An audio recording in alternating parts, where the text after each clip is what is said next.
साथियों, मैं आलोक मौर्य आपके अपने YouTube चैनल ईबी एकेडमी पर आप सभी का बहुत बहुत स्वागत करता हूं और यह उम्मीद करता हूं कि आप सभी बहुत ही अच्छे होंगे और अपनी पढ़ाई को बहुत अच्छे ढंग से चला रहे होंगे, जिससे कि आप अपने एग्ज़ाम में एक कॉन्फिडेंस के साथ इन ग्राफ से संबंधित क्वेश्चन को सॉल्व करने के लिए प्रिपेयर हो सकें। तो हमारी ये आज की तीसरी क्लास है पाई चार्ट से संबंधित हमारी ये तीसरी क्लास है। हम अपनी एक बेसिक क्लास और उससे थोड़ा अपर यानी कि 2 क्लासें कर चुके हैं। आज हमारी ये तीसरी क्लास है जिसमें और भी हम अच्छे तरीके से ग्राफ से संबंधित क्वेश्चन को, जो इनका लेबल होता है ग्राफ से संबंधित क्वेश्चन का, उसको समझने की कोशिश करेंगे। और हम आपको बता चुके हैं कि ग्राफ 2 ही तरह से बनते हैं, यानी कि एक तो परसेंटेज में आपका बन जाएगा और एक आपका ये डिग्री फॉर्मेट में रहेगा। और डिग्री फॉर्मेट में भी अगर डिग्री से आपको परसेंटेज में पूछता है तो आप मल्टीप्लाई 100 करके तो परसेंटेज का मान आप निकालना सीख ही चुके हैं।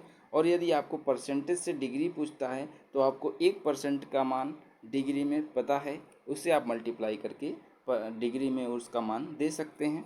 तो आज की क्लास में हम देरी ना करते हुए हम क्वेश्चन को समझने की कोशिश करेंगे कि क्वेश्चन में कह रहा है कि यह एक पाई चार्ट एक परिवार के व्यय तथा बचत को दर्शाता है। यानी कि ये जो पाई चार्ट आपका बना है ये आपका व्यय का भी है और बचत का भी है, दोनों को मिला करके ये पाई चार्ट बनाया गया है। इस पाई चार्ट का टोटल अगर ये डिग्री में दिया गया, टोटल परसेंट डिग्री कितना होगा इसका 360 डिग्री। हम इन सभी डिग्रियों को अगर ऐड भी करेंगे तो वो 360 के बराबर भी आएगा। अगर इसमें से 1-2 मिसिंग भी होगा तो उसके मान हम इस 360 डिग्री से मतलब इससे हम माइनस करके उनका मान भी हम निकाल सकते हैं। तो हम देखें कि एक परिवार है जिसमें शिक्षा पर, मनोरंजन पर, परिवहन, वस्त्र, विविध किराया, भोजन, इन सभी पर खर्च हो रहा है, लेकिन बचत भी हो रही है 108 डिग्री की। तो इसी से संबंधित क्वेश्चन आपके बनने वाले हैं।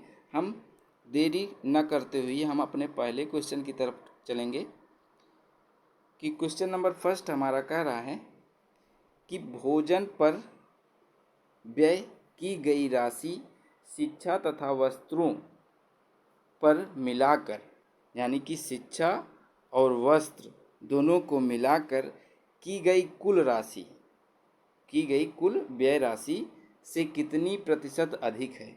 तो यहाँ पे थोड़ा सा लैंग्वेज समझने की कोशिश करना है कि लैंग्वेज में बोल रहा है कि भोजन पर व्यय की गई राशि, ये राशि जो है ये कितनी अधिक है, इसी के बाद पूछ रहा है। यानी कि भोजन पर व्यय की गई राशि का जो डिग्री में मान है 90 डिग्री है, वो शिक्षा तथा वस्त्रों को मिलाकर जो मान आ रहा है, यानी कि शिक्षा और वस्त्र का मान देखें, शिक्षा और वस्त्र यानी कि 27 डिग्री प्लस, हम बार बार डिग्री नहीं लिखते हैं, हम यहाँ लिखेंगे 27 प्लस 18।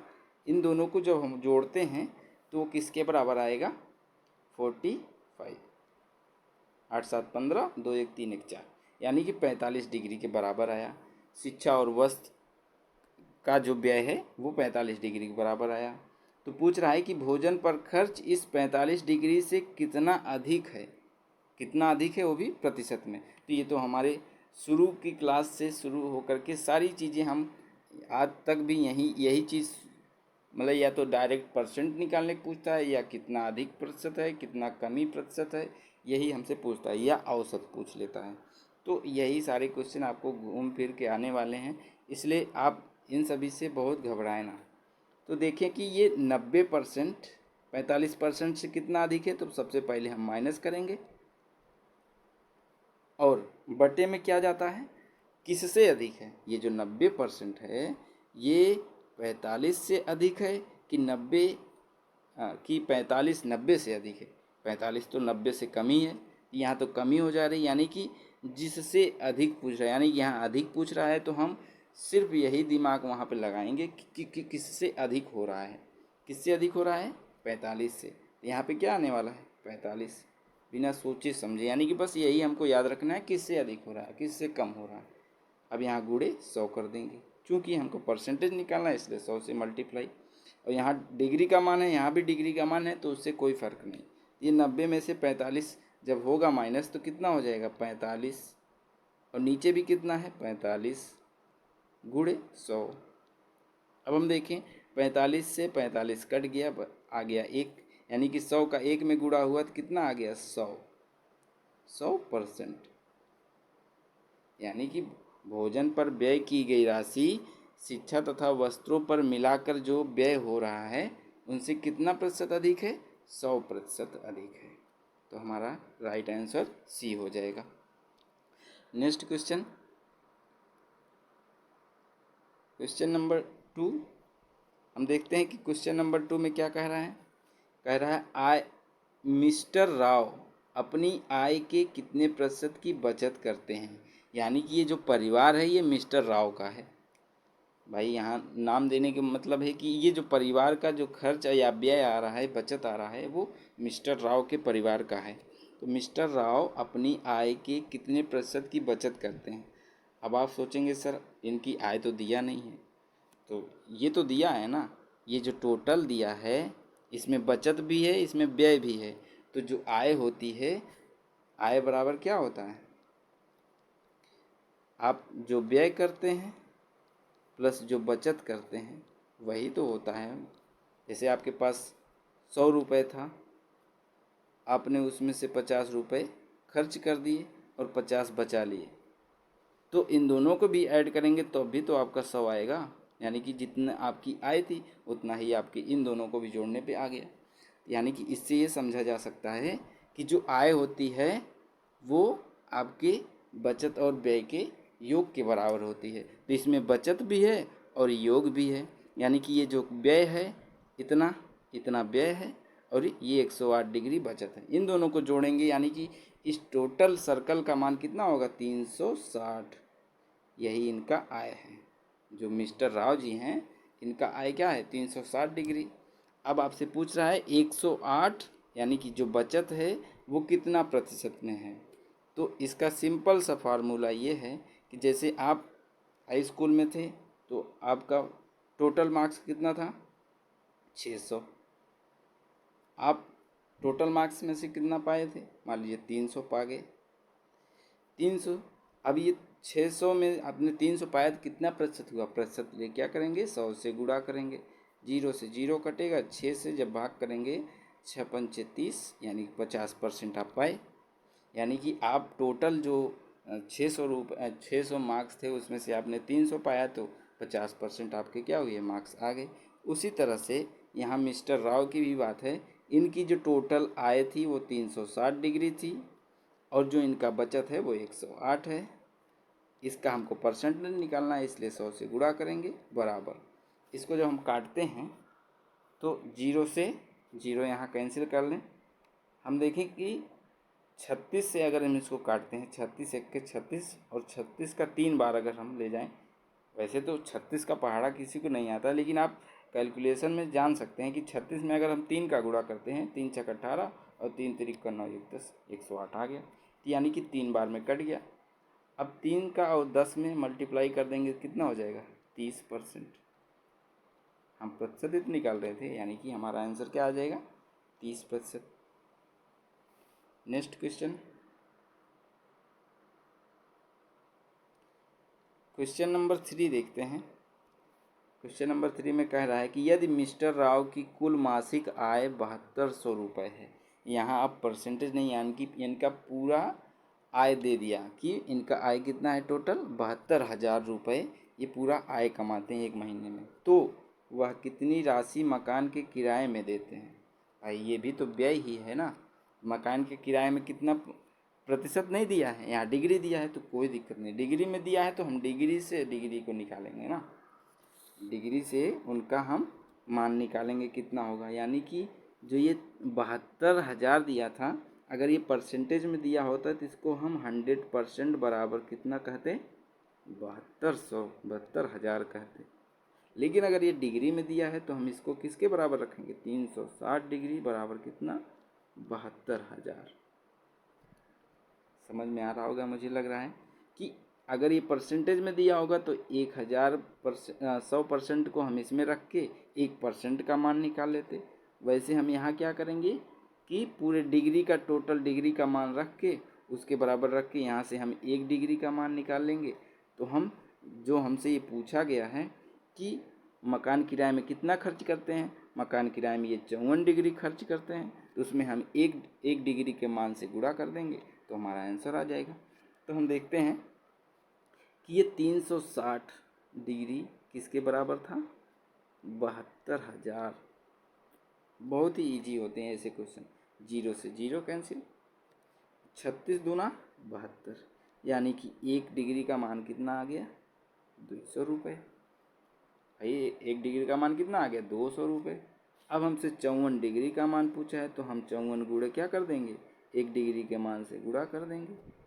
54 दूना 108, याद करें 2 चौक 8 और 2 पचे 10 और 2 जीरो है तो जीरो को बस साइड में रखे रहा करिए आप लोग। इन दोनों का मान गुणा करके फिर जितने जीरो रहें बाद में लगा दीजिए, यानी कि 10,800 रुपये आ गया मकान पर किराए पर खर्च। तो मकान का किराया देते हैं, कौन देता है, हमारे जो मिस्टर राव जी हैं वो देते हैं मकान के किराए का खर्च। आइए हम अपना अगला क्वेश्चन करते हैं। क्वेश्चन नंबर 4 है कि मिस्टर राव, बहुत ही अच्छा नाम दिया है इनका, मिस्टर राव वस्त्र, परिवहन और मनोरंजन पर कुल मिलाकर अपनी आय का कितना प्रतिशत भाग खर्च करते हैं। अपनी आय, उनकी आय टोटल डिग्री में कितनी है, 360 डिग्री। अपनी आय का यानी कि अपनी आय का यानी कि जो हर में मान जाने वाला है वो क्या होगा, 360 डिग्री होने वाला है, 360। और राव जी क्या कर रहे हैं, वस्त्र, परिवहन, मनोरंजन। वस्त्र, परिवहन और मनोरंजन, इन तीनों को मिलाते हैं हम, चाहे हम अलग अलग खर्च कर लें फिर टोटल में से हम परसेंटेज निकालें तो वो हमारे लिए बहुत लंबा पड़ेगा। इसलिए हम जितनी चीज़ों को पूछता है तो पहले उनको ऐड कर लीजिए। इन्हीं तीनों का मिलाकर खर्च पूछा है ना, तो 14 प्लस 18 प्लस 36 नहीं, 14, 18 और 13 हमने नीचे ऐड कर लिए थे। फिर परसेंटेज में मान निकालना है इसलिए 100 से गुणा। ये सारी चीज़ें आप डायरेक्टली ऐड करके भी लिख सकते हैं, लेकिन कोई दिक्कत नहीं। 8 3 11 4 15, 5 हासिल 1 और 3 1 4, 45 डिग्री हो गया बटे 360। हम डिग्री इसलिए नहीं लेंगे क्योंकि डिग्री से डिग्री कैंसिल हो जाता है, हमको परसेंटेज में निकालना है, बस वो ध्यान रखना है। अब 45 बटे 360 गुणे 100 आ रहा है। इसको हम अगर डिवाइड करें, इसको डिवाइड करेंगे, किससे डिवाइड करें, ये 5 4 9 और 6 3 9, ये 3 से डिवाइड हो जाएगा। तो 3 1 के 3 और 3 पचे 15, और यहाँ पे 3 1 के 3, 3 दूना 6 और 0 से 0 कैंसिल हुआ था। यहाँ पे ऊपर आ गया 150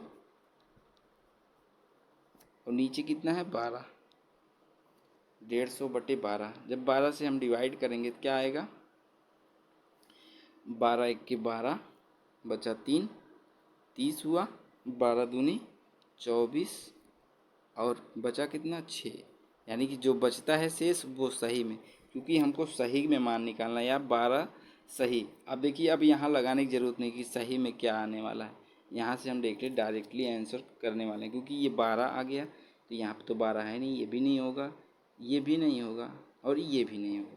जब आपके 3 ऑप्शन कट गए तो आप जाहिर सी बात आप पूरा नहीं सॉल्व करेंगे, थोड़ा सा आपका और टाइम बच जाएगा, आपका आंसर मिल चुका है 12 सही 1/2। अगर यहीं पे दिया होता कि 12 सही 3/4 तो हम आगे चढ़ते, एक ऑप्शन और ये अच्छा होता, यानी कि 2 में 12 12 हो जाता तो हम और आगे करते, तब भी हमारा आंसर आ जाता। लेकिन हम पूरा अब ना करके यहीं से हम निकाल लेंगे कि 12 अगर आ चुका है तो यहाँ भी 12 नहीं, यहाँ भी 12 नहीं, यहाँ भी 12 नहीं, सिर्फ इसी में आपको 12 दिख रहा है, यानी कि यही आपका राइट आंसर होगा।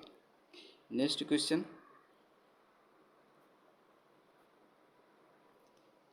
क्वेश्चन नंबर 5, और ये इस पाई चार्ट का और आज की क्लास का लास्ट क्वेश्चन है। कह रहा है कि विविध पर व्यय तथा किराया पर व्यय बचत का कितना प्रतिशत है। बचत का यानी कि अब की बार नीचे क्या आने वाला है, परसेंटेज पूछा है, तो परसेंटेज में अंश और हर हमको ध्यान रखना पड़ता है कि नीचे क्या आएगा और अंश में क्या होने वाला है। तो हर में क्या आने वाला है 108 डिग्री, चूँकि बचत क्या है 108 डिग्री। कह रहा है विविध पर व्यय और किराया पर व्यय, विविध पर जो व्यय हो रहा है और किराए पर जो व्यय हो रहा है, इन दोनों का जो योग है वो बचत का कितना प्रतिशत है। भाई पहले इन दोनों को ऐड कर लेंगे, क्या हो जाएगा, जब हम परसेंटेज निकालने जाएंगे तो क्या मिलेगा हमको कि पहले तो हम इन दोनों को विविध और किराए वाले को ऐड करेंगे, यानी कि 36 + 54 और गुणे 100, चूँकि परसेंटेज निकाल रहे हैं। अब 36 और 54 को ऐड करते हैं तो कितना आएगा आपका, 6 4 10 और 5 3 8 1 9, 90/108 गुणे 100।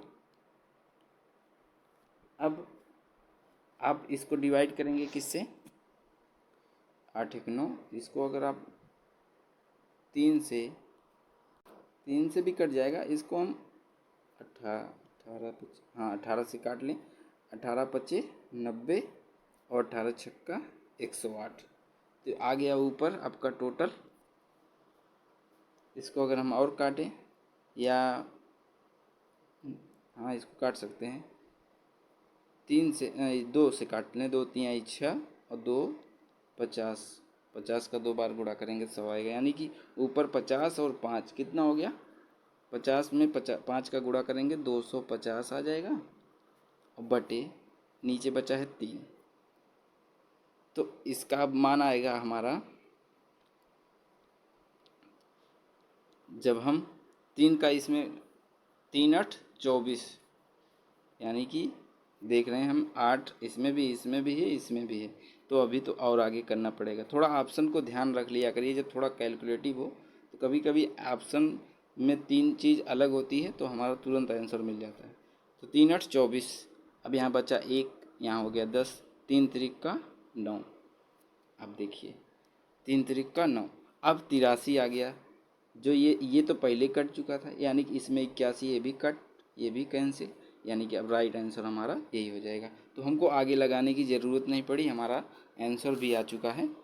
तो थोड़ा सा एग्ज़ाम में आपको स्मार्ट तरीके से भी काम करना है, जिससे आपका टाइम बच सके, वो टाइम आप और भी कहीं यूज कर सकें, जिससे कि सारे जो भी 100 क्वेश्चन आने वाले हैं आपको, ये सारे 100 क्वेश्चन आपको मायने रखते हैं, लेकिन उसमें चूँकि इसका 20% रोल है, 20 नंबर का आएगा ग्राफ और टेबल, इसलिए थोड़ा ये और इम्पॉर्टेंट हो जाता है, क्योंकि इससे संबंधित सभी लोग 20 में 18 19 करके ही आते हैं। तो यदि आप इसमें 15 कर जाएंगे तो आप तो पहले ही 3 4 क्वेश्चन सभी से पीछे हैं, इसलिए आप इसमें ज़्यादा से ज़्यादा करें। बाकी और भी जो सब्जेक्ट हैं वो आप अच्छे से तैयार कर ही रहे होंगे, तो आपका अब की बार टारगेट लगभग 80+ होना चाहिए, क्योंकि इस बार पेट में जो एग्ज़ाम हुआ था उसमें बहुत से ऐसे बच्चे थे जो वैकेंसी में नहीं आ सके हैं, क्योंकि उसका कारण है कि अलग अलग वैकेंसी के लिए अलग अलग कट ऑफ जाना। तो आप अगर ऐसा जा रहा है तो आप हो सकता है कि 60 65 या 60 से 70 ला करके किसी एक वैकेंसी में हो सकता है कि आप बैठ पाएँ, लेकिन ये नहीं ज़रूरी है कि आप 70 लाए हैं तो आप UP SSSC से जितनी सारी वैकेंसी आएंगी सभी में बैठने को मिलेगा। इसलिए अपना सभी वैकेंसी में सीट सिक्योर करने के लिए आपको 80+ का टारगेट करना ही पड़ेगा, जिससे आप सारे एग्ज़ाम में मुख्य परीक्षा जो UP SSSC द्वारा कराई जाएगी उसमें आप बैठ सकें, और आप 2023 में आप एक अच्छी नौकरी और जॉब ले करके अपने मम्मी पापा का नाम रोशन कर सकें, उनके चेहरे पर थोड़ी खुशी ला सकें। तो आई होप आपको ये सारी क्लासें बहुत अच्छी लगी होंगी, और ये आज का जो सेशन था पाई चार्ट से संबंधित, आज के क्वेश्चन आपको और अच्छे लगे होंगे। अगर आपको पसंद आए हैं तो लाइक ज़रूर करें, और अपने कमेंट के माध्यम से आप बताएं कि आपको ये क्लास कैसी लगी। हम आपसे एक बार और गुजारिश करेंगे कि आप कमेंट और लाइक और शेयर, और हो सके तो ज़्यादा से ज़्यादा लोगों से सब्सक्राइब करवाएं, जिससे और भी लोग इस क्लास से जुड़ करके एक परिवार हमारे अपने परिवार से जुड़ करके वो भी अपने जो भी टारगेट हैं वो भी क्लियर कर सकें। आज अभी हमारी मैथ से संबंधित क्लासेस चल रही, आगे अगर आपका इसी तरह से प्यार बना रहा तो और भी क्लासेस हम आप लोगों के लिए चलाने वाले हैं। तो हमें आशा है कि आपको ये क्लास पसंद आई होगी। मिलते हैं अपने नेक्स्ट क्लास में, तब तक आप अपना ध्यान रखें, अपने मम्मी पापा और बड़ों का सम्मान करें।